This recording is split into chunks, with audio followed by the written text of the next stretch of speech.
May 10, 1940. Ockenburg Airfield, The Hague. A cold North Sea wind sweeps across the cracked tarmac as Captain William Harwood, U.S. military attaché, lifts his binoculars toward the horizon. Dutch troops around him shift uneasily. Reports had whispered of German buildups, glider tests, strange aerial maneuvers near the border. But everything now seems impossibly still. No engines, no aircraft, just the pre-dawn fog sliding across the dunes. Then, a shout cracks the silence. "Parachutists! In the air!" Harwood snaps upward. At first, he sees nothing. Then shapes begin materializing. Dozens of them, ghost-like silhouettes descending through the fog. Silk blossoms unfurl. Boots dangle beneath drifting canopies. But there is no aircraft noise. No drone of engines. No warning. They just appeared, a Dutch lieutenant whispers. And that is exactly what the Germans intended. The Fallschirmjäger, Hitler's elite airborne troops, had cut their engines miles out, gliding silently toward Ockenburg in a tactic almost unknown to Allied observers. The silent salvo drop, a full company falling out of the mist with the quiet of snowflakes. Harwood's stomach drops, then the gunfire begins. German paratroopers hit the ground running, releasing harnesses, forming squads, and assaulting the perimeter with terrifying coordination. Dutch defenses crumble in minutes. Machine gun nests are overrun. The control tower falls. Flare pistols fire into the air, signals for more waves. Harwood watches helplessly as gliding Ju-52s vanish back into the clouds like phantoms. "Captain," the Dutch lieutenant shouts, "we have to run. The airfield is gone." They sprint as the air erupts behind them. The road to The Hague, the two officers flee across dunes and fields. Strafing runs from Bf-110s tear up the road. A Dutch motorcycle courier lends them his bike, shouting, "Warn The Hague, they're trying to cut the capital off." But as they near the city, they see it. More German paratroopers advancing, already inside The Hague's outskirts. Dutch units fight desperate street battles. Civilians scream and scatter. An armored car barrels past them, turret firing in every direction. Every intersection becomes an ambush. "This isn't a raid," Harwood gasps.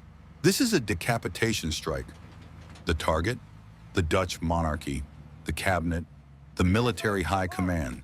A strike meant to end the war in one morning. The fight for the royal quarter. As Harwood and Van Gelre reach the royal palace at Noordeinde, chaos erupts. Paratroopers pour down avenues, forming wedges and firing in tight, disciplined bursts. Dutch Marines scramble to reinforce barricades. A grenade arcs over the palace gate. The blast sends guards tumbling. "Where is the Queen?" Harwood demands. "Evacuated through the gardens," the major answers. "But if the Germans break through now, we lose everything." A machine gun opens up from behind a collapsed column. Harwood and the Dutch officers fire back, holding the advancing paratroopers at bay by inches. Then, a new sound grows overhead. More Ju-52s, coming low, slow, silent. "Dear God," Van Gelre whispers. The transports cut their engines. They begin gliding over the palace itself. And then another wave of paratroopers drops directly into the heart of The Hague. White canopies drift between church spires and government rooftops, falling onto courtyards, gardens, tram lines. Some snag on chimneys. Others land perfectly beside Dutch strongpoints. It is one of the boldest vertical assaults Europe has ever seen. The Binnenhof under siege. Harwood and Dutch Marines race to the Binnenhof, the medieval parliament complex. Once a quiet courtyard of diplomats and clerks, it is now a war zone. Rifle cracks echo through the Knights' Hall. Sandbags ring the fountain. Marines fire from behind centuries-old pillars. German paratroopers storm the northern cloister in a coordinated push. MG-34s blazing. A breaching team races forward with improvised charges, intent on blowing through the archive wall to outflank the defenders. Van Gelre fires, dropping the lead breacher. Marines hurl grenades. Harwood shoots through smoke, ducking as shards of stained glass rain from shattered windows. The German wedge advances relentlessly. If they take the fountain, the Binnenhof falls. If the Binnenhof falls, Dutch command collapses. At the moment of near breakthrough, a Dutch naval infantry unit bursts into the courtyard, charging with bayonets fixed. The counterattack is brutal, close range, desperate, but it works. The German wedge buckles. Fallschirmjäger pull back into the cloister shadows. The Binnenhof holds. For now. The battle at the Hofweiver.